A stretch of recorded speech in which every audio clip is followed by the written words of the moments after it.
Hai guys, Assalamualaikum. Kembali lagi di Vena dan Indira. Dan akhirnya setelah aku minta waktu hampir sebulan kali ya sama bintang Susah tamu. ya bintang tamu kita Susah kali ini karena super waktunya sibuk, business woman juga, termasuk politikus juga karena kita satu partai, kemudian artis juga, penyanyi juga. Aduh, pokoknya segudang deh prestasinya. Dan ini dibilang katanya ini keadilan apa namanya? Reinkarnasi. Karena ini suara biasa banget ya. Suaranya mirip, pasti udah tahu dong siapa. Inilah dia, Nafa Urba.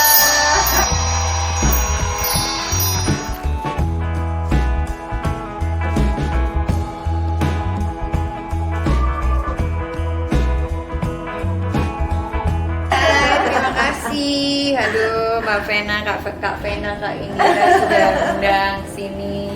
Terima kasih ya. Jadi sebetulnya kita pengen waktunya. ke rumah Nafa, tapi katanya Nafa masih renovasi ya rumahnya. Enggak, aku pikir wah masa yang muda lebih nggak sopan banget, yang tua harus lebih datang ke sana ya. Harusnya yang ini yang kesini gitu. Nah inilah Nafa ini orangnya tuh down to earth banget, orangnya membumi sekali gitu. Padahal sebenarnya lebih tepat dia kali dibanding kita. Nah, pastilah. Kita udah tahun berapa gitu ya. Kita dibandingkan Nafa ini masih cantik, masih muda, prestasi luar biasa, karir juga luar biasa.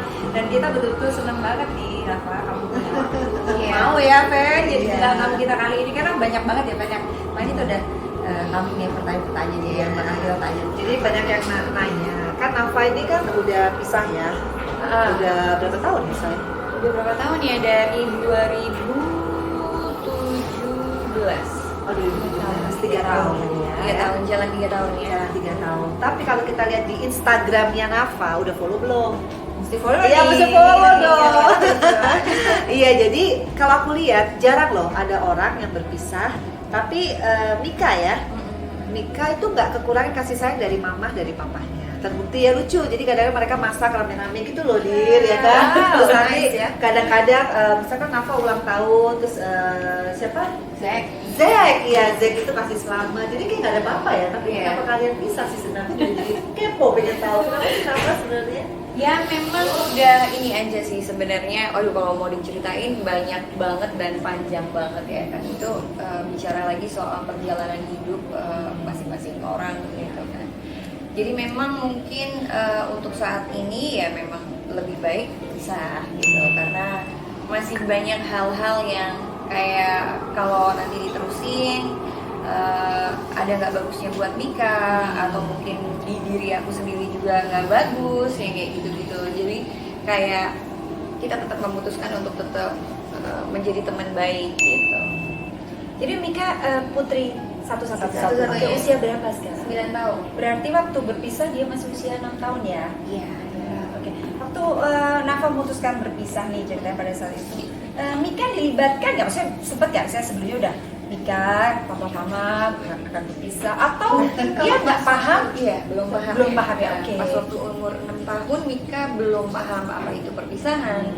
Kenapa orang tuanya jadi berpisah? Kenapa ibu dan papa saya tidak satu rumah? Dia belum ngerti. Tapi mulai ke 8,5 tahun dia mulai sadar kalau papanya sudah tidak ada lagi di situ. Dan pada saat itu aku dan Zek sudah mulai memberikan pengertian kepada dia sebentar-sebentar. Dan walaupun hasilnya pasti melukai ya, pasti tidak ada anak yang tidak terluka atas perpisahan orang tua. Semua anak pasti terluka gitu kan. Tapi bagaimana supaya anak itu tetap tetap tidak takut gitu loh, bahwa apa yang kita lakukan itu bukan berarti kita bermusuhan, bukan berarti kamu tidak akan mendapatkan kasih sayang papa kamu atau mama kamu. Dan aku juga sama Zek bersepakat untuk tidak berantem di depan Mika. Makanya Mika tuh jarang ngeliat aku berantem sama Zek di depan dia. Dari sebelum bercerai juga betul. Kalau Jadi nggak kayak pernah gitu. berantem kenapa cerai sih? Saya nggak sih, maksudnya pasangan Berantem maksudnya di depan. di depan.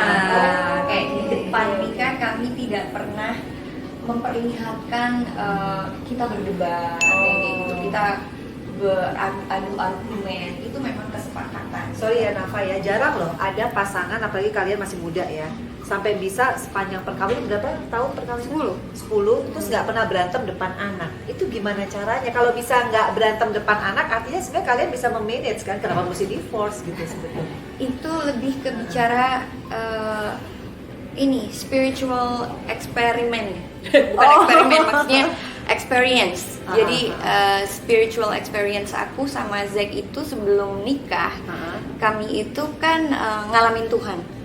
Jadi aku sama Zack itu pas waktu kita pacaran, itu benar-benar Zack itu ngalamin Tuhan, aku juga ngalamin Tuhan.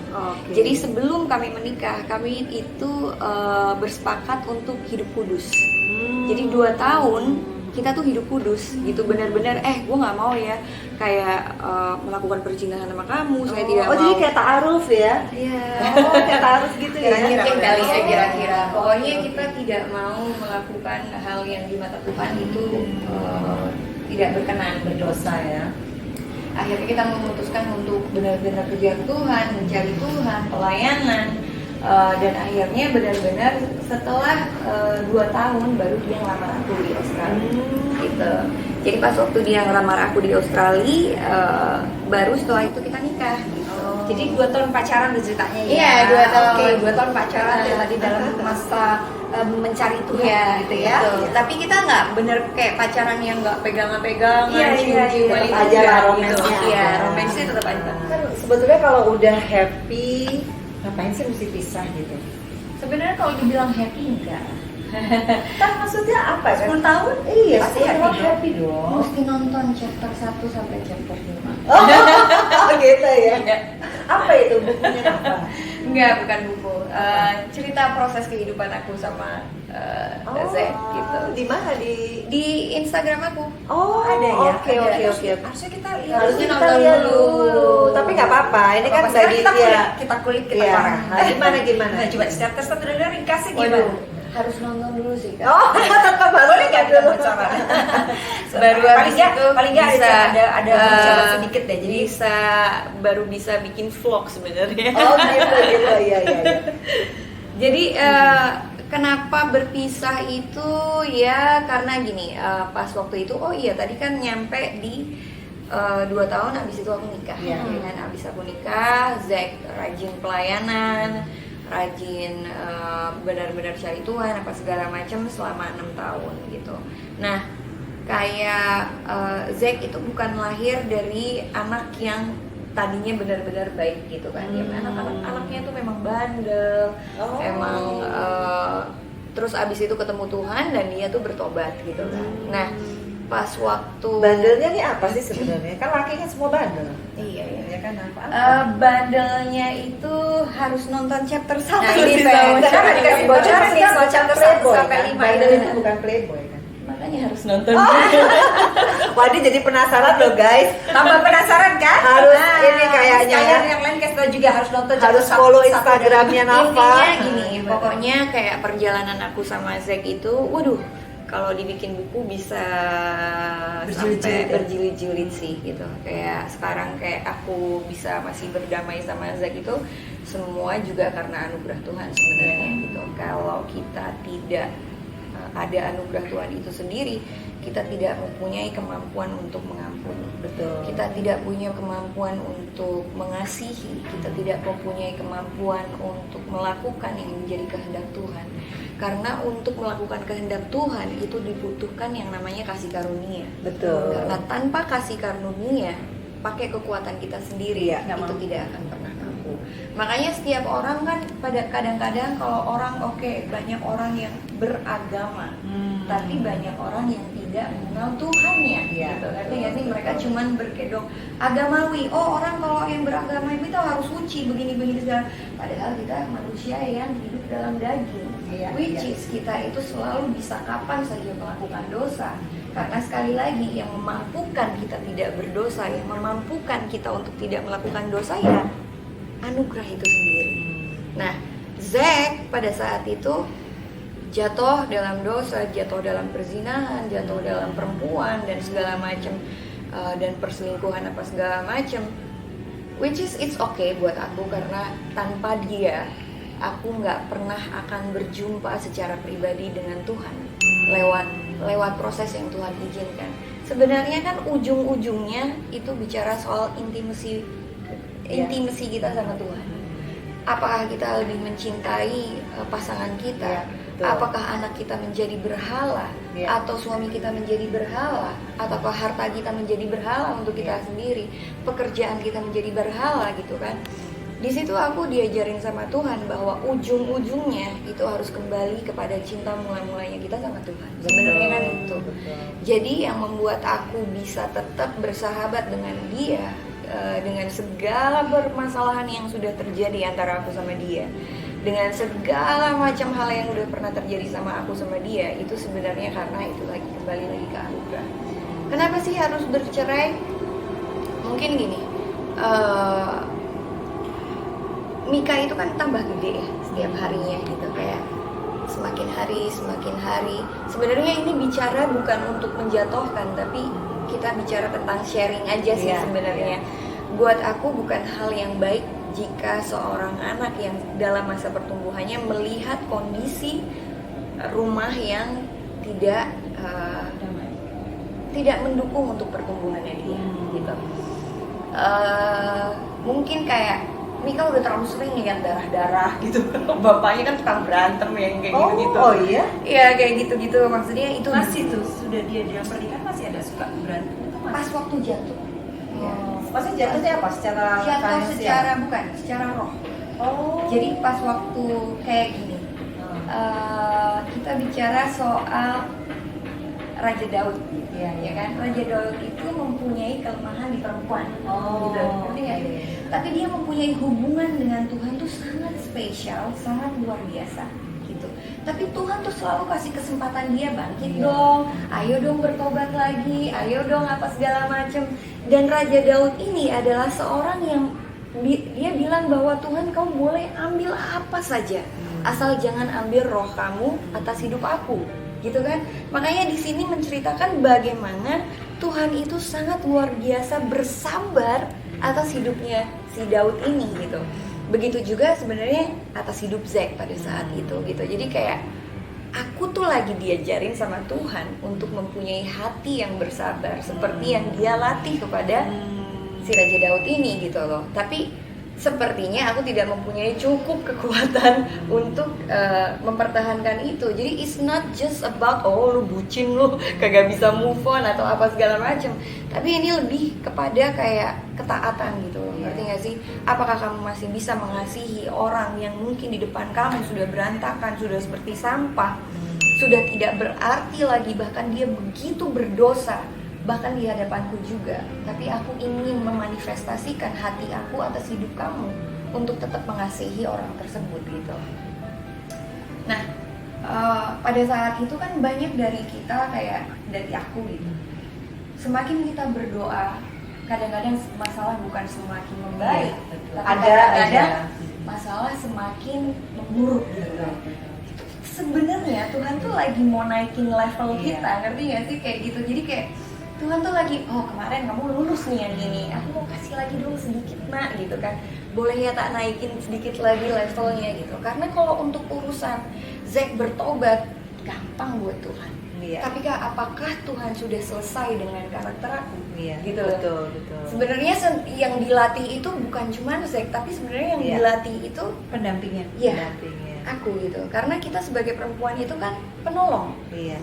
Kalau istilah penolong itu kan kita lehernya dari laki-laki itu sendiri. Laki-laki kalau nggak ada lehernya ya nggak bisa belok kanan belok kiri. Wow guys, coba lihat ya. Ini Nafa umurnya berapa ya? 40 belum nyampe. 40. Baru 40. Tapi Masih cara muda sekali, tapi filosofi hidupnya tinggi cara sekali. bicaranya tuh dalam dan benar-benar itu based on experience ya. Jadi Nafa Based on itu experience. mengambil keputusan berpisah kemarin bukan suatu hal yang sederhana ya. Itu dengan chapter tadi ya, chapter 1 sampai chapter 6. Tapi kalau boleh aku tahu, selain karena mungkin Zack lagi jatuh, apa ada sisi finansial yang membuat Nafa jadi yang mending gue sendiri aja gitu?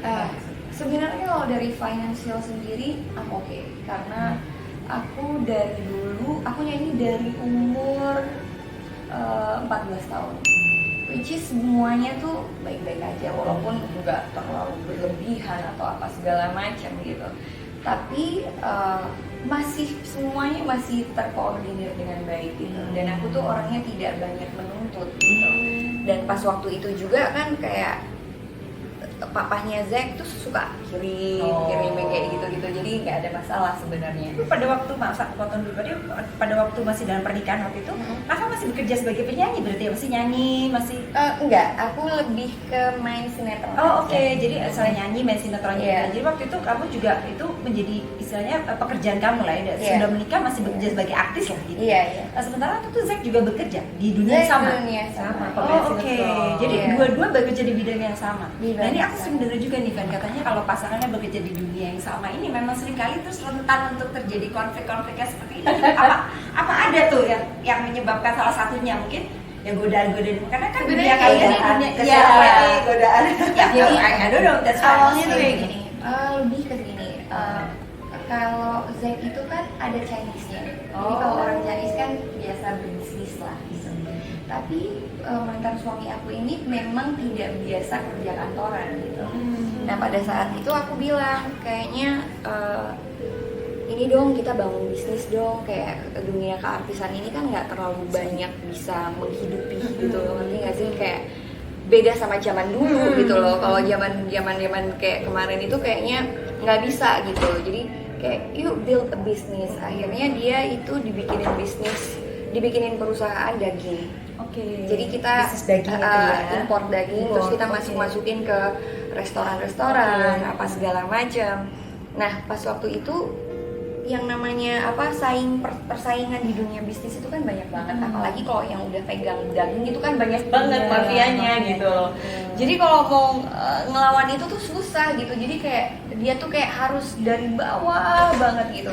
Sementara kalau kita kayak dia mau ketemu klien, ada klien yang ketemunya di karaokean, ada yang klien yang ketemunya ini nge-wine, ngerokok, apa segala macem gitu kan. Dan sejujurnya panggilan dia tuh nggak di situ gitu. Panggilan dia itu aku pengen jadi hamba Tuhan, aku nggak mau kerja kantoran gitu loh, ngerti nggak sih?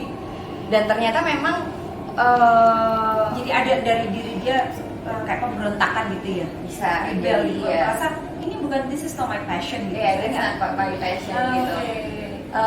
Tapi itu kembali lagi itu proses. Sebenarnya aku juga tidak begitu keberatan soal hal itu gitu. Tapi awal mula dia jatuh sebenarnya gara-gara mungkin karena dia tidak terbiasa dengan pressure di kantor. Pekerjaan bisnis kantor itulah yang mengharuskan ini apa. Kalau syuting kan gampang, tinggal datang ke lokasi syuting, Siap, cut. selesai. Kadang kita nunggu sampai 5 jam gitu kan, duduk-duduk, abis itu udah setiap 1 bulan sekali terima duit gitu kan. Tapi kalau membangun perusahaan Nggak itu mudah ya. luar biasa ya Kak. Betul, Dan effort. sekarang aku punya 2 perusahaan dan aku tahu itu luar biasa sangat luar biasa susahnya, bukan main, ngurusin SDM, ngurusin job desk-nya ini, belum lagi nanti ganti manajer bisa sampai 3 kali gitu.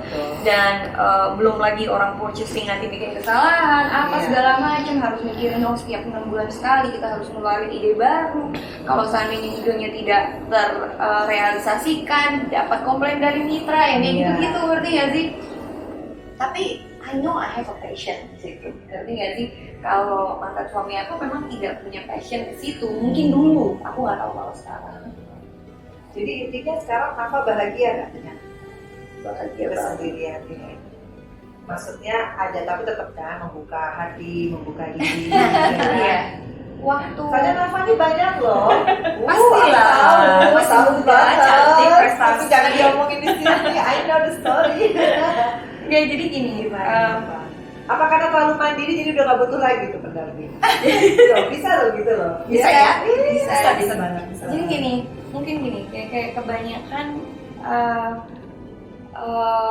gini, jadi aku itu akhirnya jadi standar yang aku punya itu kayak kalau seseorang tidak ada di pengenalan akan Tuhannya di level yang itu, aku nggak bisa.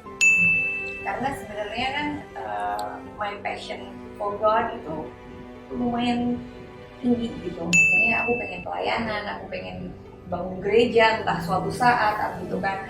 I want to be an angel evangelist gitu. Terus Mika juga jadi evangelist gitu. I want to build business for banyak bentuk orang dan segala macam. That's my passion and that's my goal gitu. Kalau sekarang laki-laki yang datang cuma menawarkan, hey, gue punya ini, punya itu, apa segala macam. Jadi dia itu kayak udah membungkus seorang perempuan itu kalau seandainya dideketin sama laki-laki yang punya A, B, C segala macam, udah oke, come here gitu kan. Nah, standar aku tuh nggak di situ gitu. Nah, kalau aku pengen tahu standar aku, sebenarnya hanya ada dalam diri Zack waktu itu. Artinya kan, Jadi saat kamu memutuskan menikah sama dia, Karena sama-sama religius. kamu merasa this is the right one for me pada saat itu ya. Dan I mean he is amazing person and he is amazing in God and he is amazing teacher for me gitu. Maksud aku disitulah kenapa aku nggak pernah mau menghakimi orang pada saat itu orang lagi jatuh atau lagi jauh dari Tuhan. Karena kembali lagi bahwa kita itu manusia, gitu. Bisa kapan aja kita bisa kaku. Makanya pas waktu Zack benar-benar dalam Tuhan, I was like adore him so much gitu loh, kayak terlalu dia menjadi berhala. Gitu. That's why mungkin Tuhan izinkan semuanya terjadi untuk itu bukan hasil kerja manusia, it's me gitu kan. Kayak Tuhan tuh pengen bahwa itu semuanya karena kasih karunia, karena anugerah Tuhan itu sendiri gitu. Karena aku terlalu mendewakan dia, aku terlalu menjadikan suami aku berhala. Karena aku melihat dia seperti Tuhan, tapi aku tidak melihat Tuhan ya, karena wow, my husband is so amazing ya, kayak gitu-gitu, ngerti gak sih? Di situ aku berhenti untuk menghakimi orang pada saat orang mulai jatuh, atau pada saat orang atau hamba Tuhan yang jatuh apa segala macam. Nggak bisa gitu, karena kembali lagi mereka manusia gitu kan. Sampai akhirnya Mika udah mulai 8,5 tahun, Mika sudah mulai mengerti keadaan, mengerti situasi. Kenapa papaku tidak ada di sini, kenapa mamahku tidak ada di sini gitu. Tapi Mika itu mengalami di saat-saat aku tuh lagi benar-benar berjalan semuanya bersama-sama Tuhan. Jadi kayak setiap papahnya dulu kalau kayak dia diajak ketemu sama pacarnya papanya gitu kan, terus dia suka bilang, Ini sudah kalian pisah? belum. itu Oke, ini makanya, cerita prosesnya kita- kenapa akhirnya memutuskan sampai harus pisah nih ya. Ini salah satunya ini nih dia. Oke, go on. Jadi itu terbuka banget ya. Jadi si Mika sempat Ya ampun. Berkali-kali. wow. Jadi kayak suka bingung kan waktu kecil. Terus dia suka cerita gitu, tadi ketemu sama Auntie Night. Siapa itu Auntie Night? Dia cerita namanya. Wow. Gitu. Terus adik gimana? Oke, that's just daddy friend. Pegang perut daddy gini-gini. Lagi mesra-mesraan atau apa segala macam. Anyway, maksud itu nggak penting karena kayak aku nggak bermaksud untuk buka cerita lama, tapi ini adalah sharing supaya semua orang bisa mengambil baiknya dan tidak mengambil buruknya di Zack. Karena buat aku Zack is the best. Maksudnya buat aku dia adalah, maksud aku orang yang Tuhan izinkan untuk memproses aku berjumpa secara pribadi sama Tuhan. Nah, kenapa aku bisa mempunyai hati yang seperti itu? Kembali lagi, itu adalah anugerah. Iya. Karena bagaimana Tuhan bisa mengasihi hambanya yang begitu berdosa dan jatuh berkali-kali. Dan Tuhan lagi memanifestasikan sifatnya atas hidup aku gitu. Apakah kamu juga bisa melakukan hal yang sama? Even though I can gitu. Istilahnya kalau bukan karena anugerah nggak bisa gitu. Karena pada saat kita jauh dari Tuhan, balik lagi lah jadi pemarah, jadi betul. tukang maki-maki orang, balik lagi juga jadi orang yang emosian, mabuk-mabukan apa segala macam, balik. Kembali lagi kayak, ya lu tuh nggak bisa apa-apa tanpa gue gitu loh. You are nothing without me gitu. Jadi guys, kalau kita lihat sekelumit ceritanya Nafa itu sebetulnya diceritakan bukan kita mau mengungkap kejelekan mantan ya, tapi hikmah dari semua persoalan hidup itu ada maksudnya ya, bahwa Nafa di sini diuji kesabarannya dan ternyata Nafa memang merasa inilah yang harus dilalui untuk mencapai tadi itu.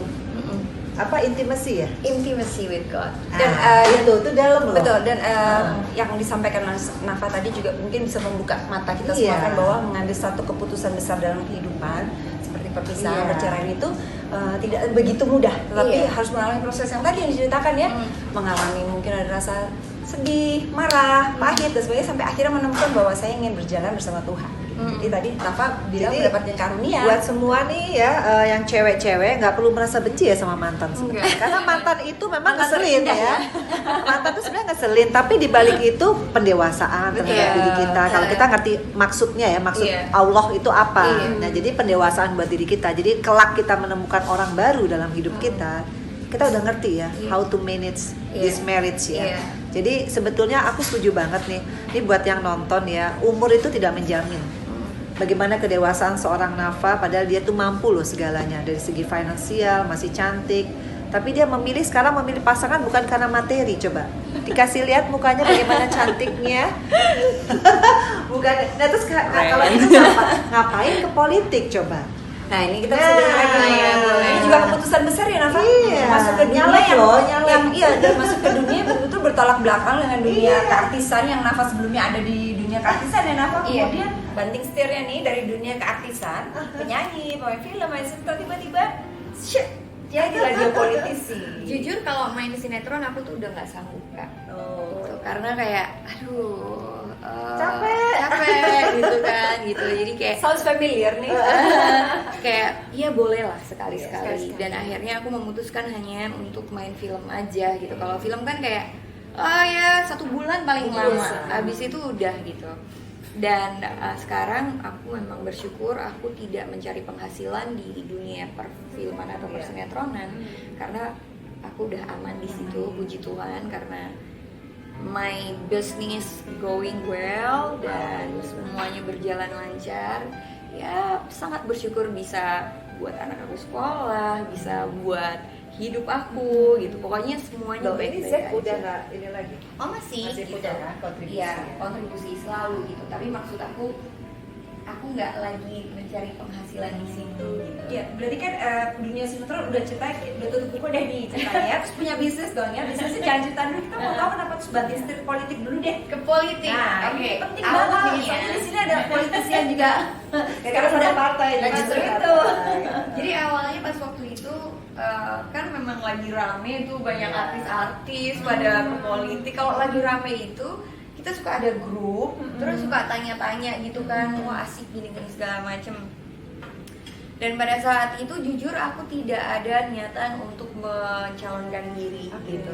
Benar-benar gak ada mencalonkan diri gitu kan. Pas waktu itu kayak aduh kayaknya gue tidak layak deh untuk mencalonkan diri atau mengerti soal ini itu segala macam gitu kan.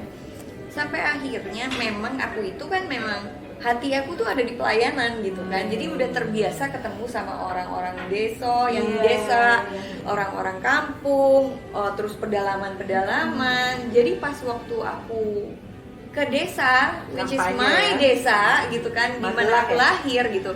Yang dimana setiap kali aku kampanye, aku ke desa-desa yang belum pernah aku datengin gitu.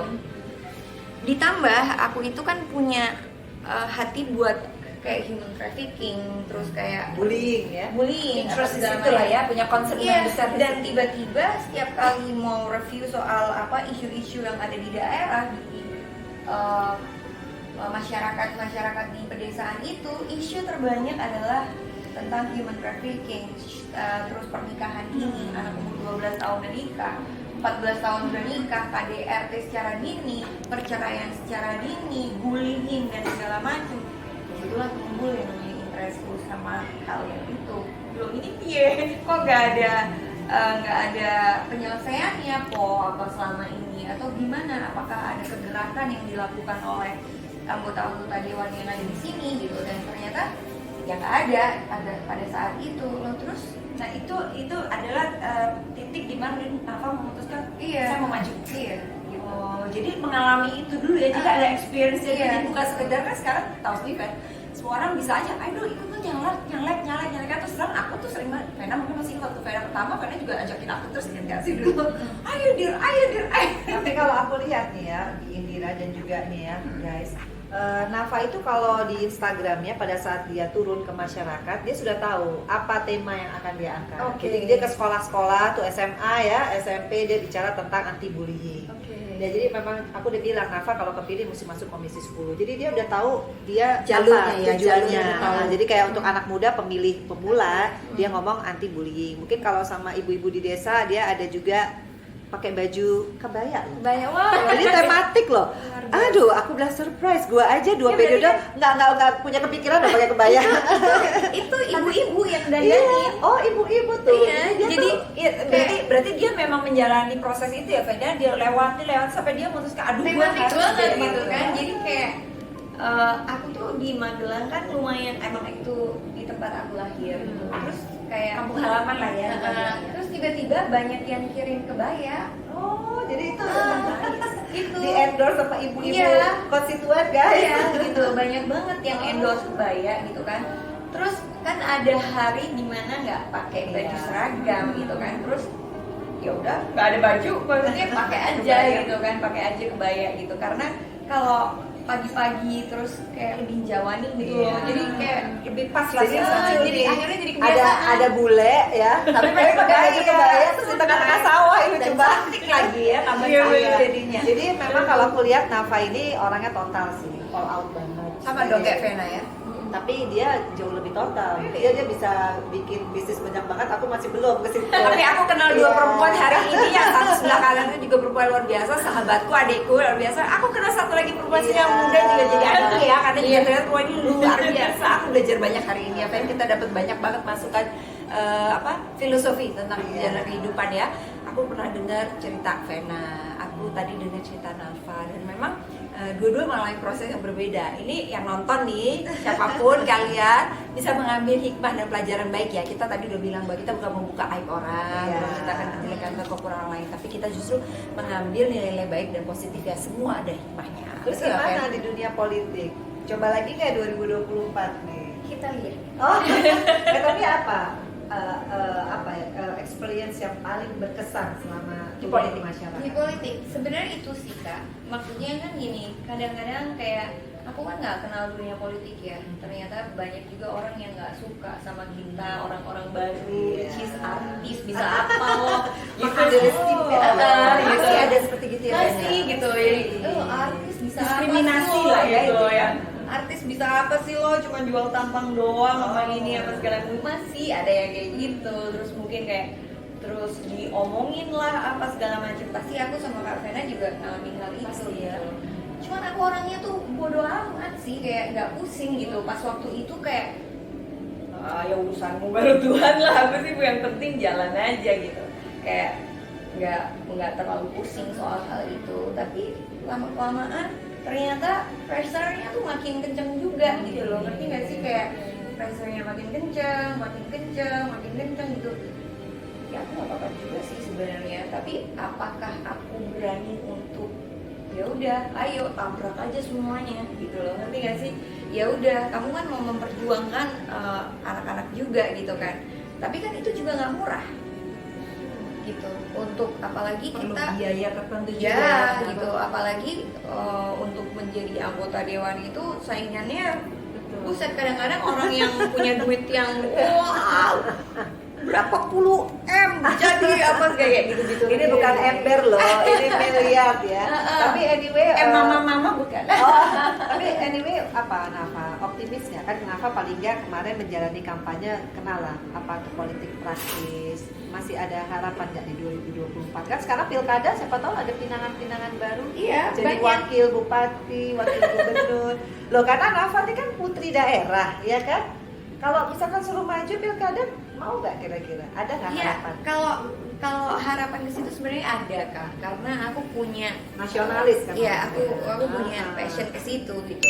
Tapi jujur aja kalau suruh biaya sendiri aku nggak sanggup Iya, banget. Dan tadi ada ngomong soal bisnis dikit nih Vena. Kita mau tahu dong bisnis tadi apa sih? Kan Nafa bilang tadi aku udah settle bisnisku, going on well. Apa sih, boleh nggak di-share? CLBK. Iya, CLBK kopi. Apa itu Oke, panjangannya? aduh. Cara lo buat kopi. Nah, sayang kan, bukan kita lama bersepi kembali. Itu gimana? Itu pure Itu apa punya coffee shop atau apa? Itu pure punya aku. Ya, Jadi apa? aku Kamu sama buka- saudara aku Buka coffee shop gitu Iya, ya?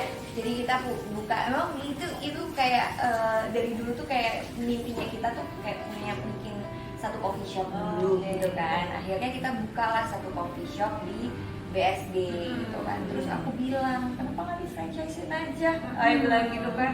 Coba kita franchise-in gitu kan. Akhirnya kita franchise-in. Dalam 7 bulan itu kita langsung dapat 60. Wih. Luar biasa ini. Tuh. Ayo siapa yang mau franchise silakan. CLBK.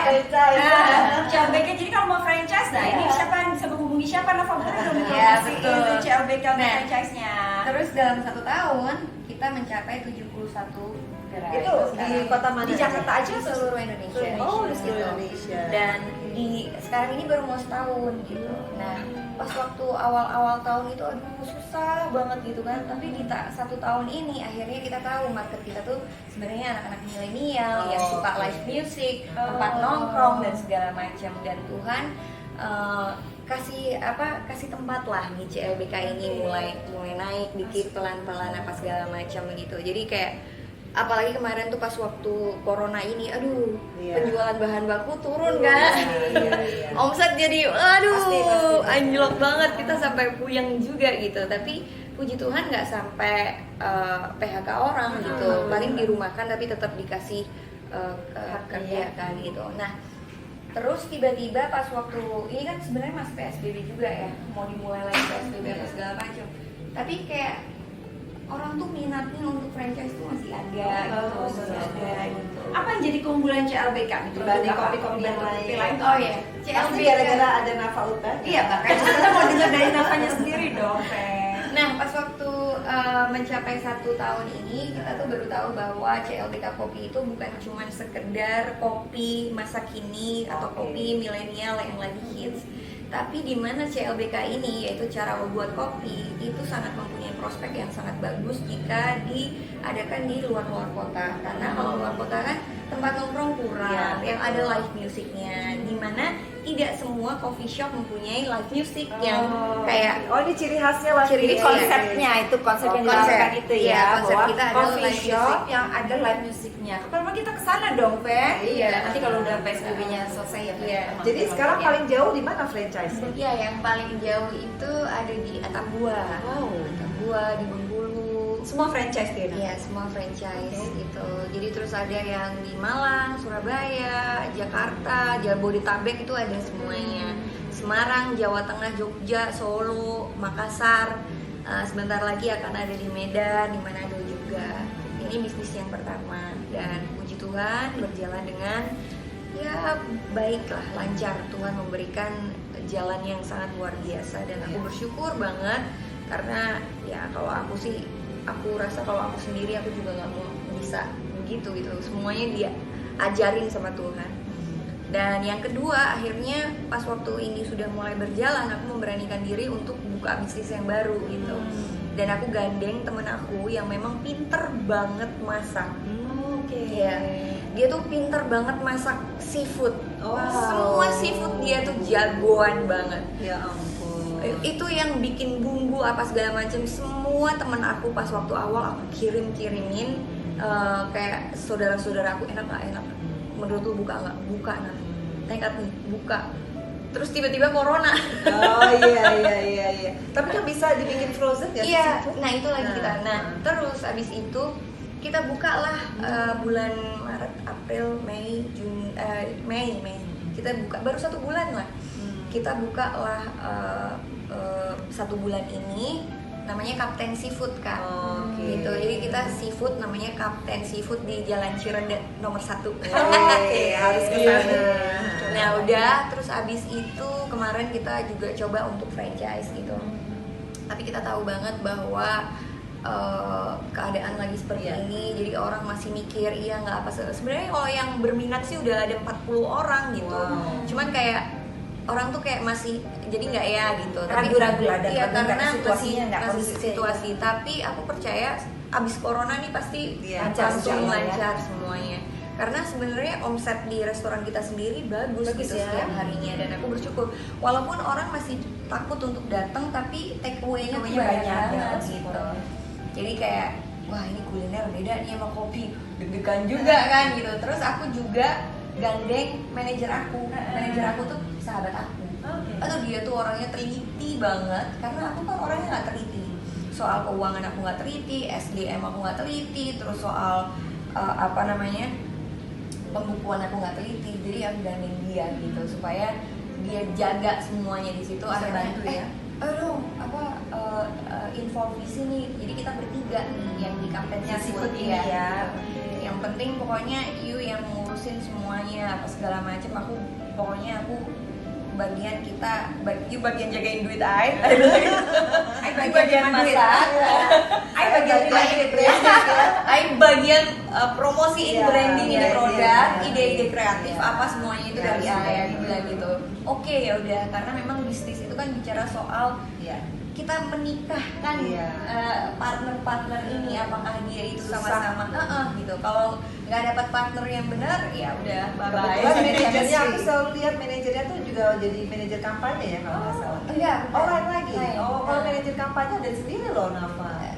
Itu bukan manajer kok. Apa waktu Itu memang aku hire aja buat aku gitu urusin pas waktu yang freelance. Jadi Nafa itu apa-apa tuh semua serba prepare.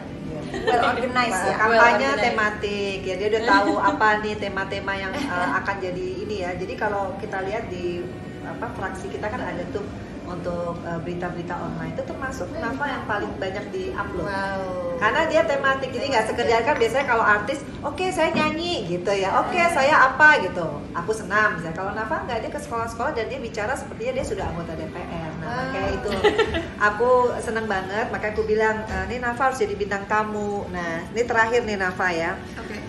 Aku pengen tanya, jadi setelah yang semua Nafa lalui gitu ya, baik itu pahit, baik itu senang gitu, kira-kira kedepannya Nafa masih pengen menikah lagi atau pengen kembali lagi kepada Zack kalau ternyata Zack tiba-tiba kembali lagi seperti yang Nafa adore, dia kembali ke jalan Tuhan, dia benar-benar. Pertanyaan Anda selalu pertanyaan paling gong di vlog kita kan.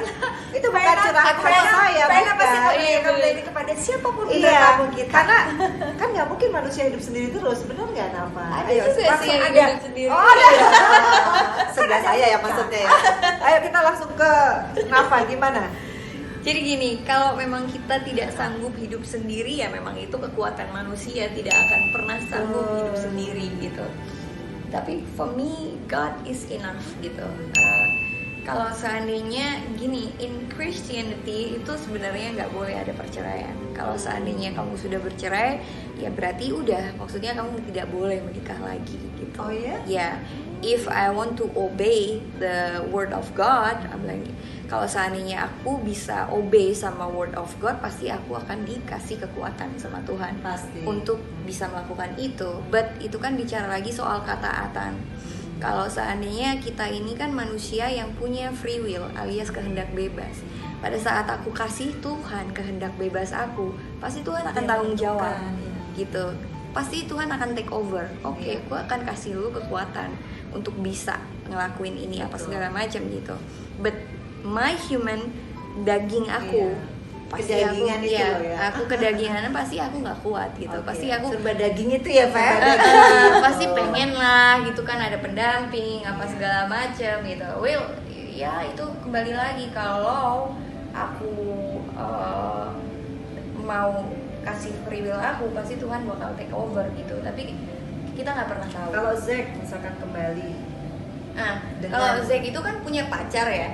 ya kalau seandainya dia ternyata kita Kan baru baru pacar. bertobat, tiba-tiba dia bertobat. Kan baru pacar ya, Fer? Ya, Iya. setobat-tobatnya. Sebenarnya in Christian sendiri kan banyak banget kejadian-kejadian yang seperti Iya. itu, yang udah cerai Iya. terus akhirnya balik lagi, harus kembali lagi, dan memang ada beberapa yang seperti itu gitu loh. Nah, kembali lagi sebenarnya itu nggak bisa hanya kerjasama dari aku gitu, tapi kan pertobatan itu kan butuh yang namanya kerjasama antara pribadi lepas pribadi sama langsung ke Tuhan gitu. Jadi kalau seandainya suatu saat nanti Zack tiba-tiba bertobat terus Tuhan suruh balik lu kan destiny-nya sama itu bocah gitu ya harus balik. Jadi berarti kita lihat aja ya arahnya. Kemungkinan Tuhan. itu selalu ada gitu ya. Karena kalau aku ngomong, wah ini pasti balik, nggak takut mungkin juga gitu. juga. Karena balik lagi aku kan I'm just a human. Indira terakhir. Kalau aku cuma Panjang banget ini pasti keluarnya cuma 15 menit. Ya, 1 jam kita. Aduh. Kita panjang loh, apalagi kalau bintang tamunya cantik, pinter, prestasinya luar kita nggak biasa. akan Sekarang jadi nambah. businesswoman, Iya. semua kan yang dengar kan jadi tambah penasaran nih Nafa. Tadi pertanyaan gue sebenarnya itu ya dari kreatif. Aku punya pertanyaan satu aja terakhir. Iya. Nafa. Nafa menganggap percayaan ini adalah memang tangan Tuhan ikut bermain lah istilahnya Enggak. bahwa tidak merasa tangan Tuhan ikut bermain lagi. Artinya It's pure Iya, desain. keinginan. Oke, soal perceraiannya ya. Oke. Kemudian setelah perceraian tadi Vena tanya bahagia nggak? Bahagia banget. Gitu. Artinya sekarang sudah menemukan kebahagiaan ya, happiness. Terus juga tadi merasa juga saya sudah punya bisnis yang cukup baik, saya cukup buat sekolah dan sebagainya. Bahkan sekarang berkembang lagi ada bisnis yang lain dari sana. Masih ada lagi nggak yang Nafa cita-citakan gitu? Selain tadi kan Nafa cerita passionku tadi ya, pelayanan, kan? Masuk ke politik, walaupun kemarin belum berhasil ya nyalek. 2024 belum tahu nih masih mau apa enggak. Artinya kan masih ada keinginan juga di politik. Ada yang lain lagi enggak? Yang lain. Yang kan merasa udah cukup happy sekarang. Ada yang lain lagi enggak? Yang kita bicara kalau ini soal happiness-nya. Ataukah merasa sudah rasanya sih kalaupun nanti 2024 sebenarnya saya nggak nyalon lagi, I'm enough. Saya udah cukup bahagia kok. Atau masih ada kayak tadi Enggak sih, paling jalan-jalan aja. sama siapa? Sama siapa? Aduh. Aduh. Tanya Siapa itu? Pengen jalan-jalan dari kemarin, tapi gara-gara corona kan Iya. Sama siapa Ya, jadi? itu kan jangka pendek. Oh, mana? Jangka panjang. Jangka panjang. Aduh, jangka panjang tuh apa ya? Karena udah merasa bahagia banget tadi Ben gitu loh. Jadi masih ada lagi enggak? Inilah evangelism, Oh, oke. iya. Apa? keliling dunia. Oke. Pelayanan ya. Iya, layanan. Luar biasa. Wow. Kayaknya nggak Speechless cukup ya, Fen masih pengen Iya. ngobrol terus. tapi Soalnya waktu kita udah terbatas jarang ya. kalau kita ngobrol sama ini kan angkatan di bawah aku Iya, ya, di bawah jauh kita ya. lah gitu. Apalagi di bawah Kita kita. kan sudah Kita hampir beda satu 40, generasi ini kan sebenarnya. angkatan umur 40, tapi dia matang dalam menjalani hidup, itu yang paling penting. Suksesnya perempuan tuh bukan karena cantik, Tidak karena diukur dari semua orang usia. akan menua. Betul. Tapi pada saat dia, ini kita sesuai ya, kita apa beauty, Brain, behavior, behavior, brave, tuh brave, and right. Jadi keren banget. jadi ini sudah lengkap di Nafa Urbah. Jadi salah kalau orang selalu menilai artis itu kosong, itu salah ya. Artis itu bisa menjelma menjadi politisi, ya nggak? Menjelma menjadi pengusaha. hanya kebetulan dikenal awal sebagai artis. Iya. Yang lain aja orang nggak kenal, menjadi tapi apa hari lagi? ini Evangelis. Evangelis. Iya, artinya semua orang bisa menjadi apa yang dia mau, tapi tentunya niat baik ya. Kalau kita lihat Nafa itu kenapa cantik ya karena innernya itu. Betul. Dan itu yang harus diketahui oleh semua yang nonton bahwa cantik itu bukan hanya outer, Betul. inner yang harus dikejar ya nggak sih? Betul. Hashtagnya adalah inner beauty. beauty inside out. Iya. Nah, Nafa terakhir dong buat Beauty yang inside out. perempuan-perempuan Indonesia yang Boleh namanya dong, pandemi, Nafa. kita pasti semua ada yang makan tabungan, ada yang tiba-tiba ya menurun secara finansial gitu. Ada nggak tips and tricks supaya kita bisa survive gitu? Bisa bertahan Iya, apa ya. yang tidak. Ya sekarang ini kan memang semua-muanya itu sedang beralih ke dunia sosial media. Sebenarnya banyak banget yang bisa kita lakukan lewat sosial media, entah itu promo di ads Iya. atau di Facebook dan segala macam.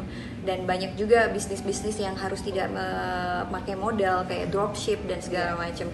Itu adalah jalan dimana kayak mungkin anak-anak muda atau ibu-ibu yang daripada memakai handphonenya Iya. hanya untuk melihat gosip, lebih baik pakai handphone untuk menghasilkan Betul, gitu. betul. Jadi sebenarnya itu adalah salah satu cara dimana orang bisa mulai berbisnis karena kan sekarang banyak banget e-commerce Iya. yang memberikan kesempatan buat orang lain untuk menjualkan barangnya gitu. Jadi kayak kenapa nggak belajar aja gitu? Karena sebenarnya pelajaran-pelajaran itu bisa didapatkan lewat YouTube atau lewat sosial media dan segala macam. Jadi sebenarnya kalau dibilang, oh cari duit itu susah ya sekarang apa segala macam.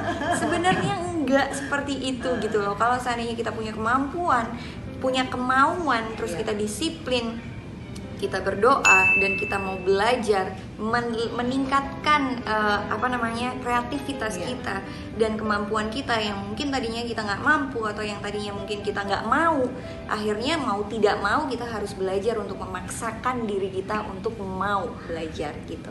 Jadi banyak cara sih sebenarnya gitu. Yeay, Luar biasa akhirnya ini. 1 jam sudah yang namanya kita Tidak terasa tapi ya, katanya 1 jam. mengulik ini sebenarnya profesor bisa ya gitu. Soalnya kalau kuliah juga belum tentu lo bisa jawab secepat ini ya. Masa sih?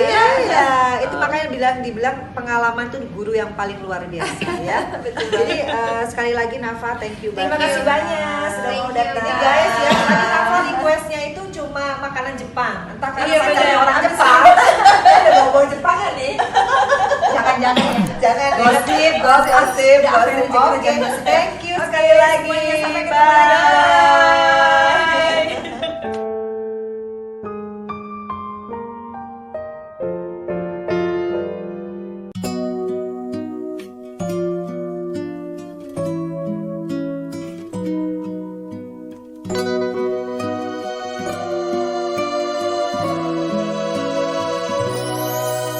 Kau yang telah mencuri hatiku dan segenap perasaan ini. Saat pertama kau kecup keningku, detak jantungku bergetar cepat.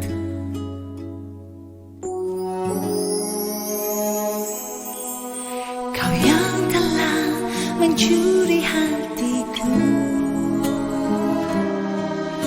dan segenap perasaan ini.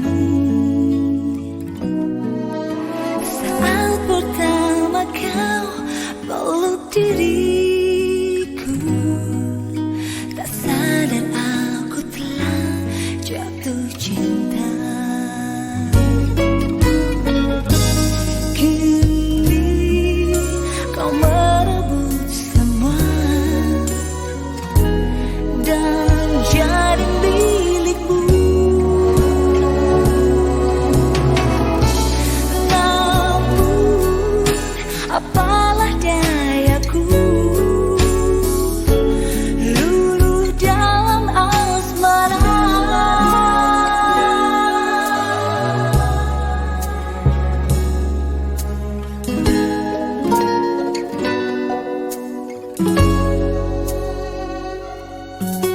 Kau yang telah mencuri hatiku dan segenap perasaan